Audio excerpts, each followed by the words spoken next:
Повеќе од една година доцни изградбата на новата клиничка болница во Штип.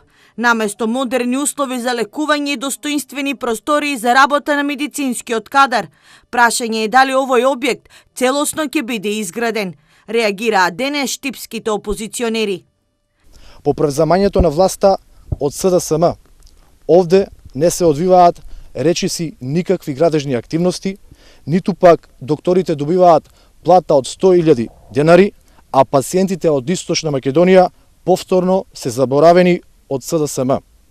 Градежните активности во неколку наврати беа стопирани. Пролонгирање на рокот има, призна и министерот за здравство Филипче при неодамнешната посета на Проби Штип. Ке има каснење во однос на првичните предвидени термини на завршување. Според сегашната проценка, терминот за завршување на Штипската болница е крај на 2019 година.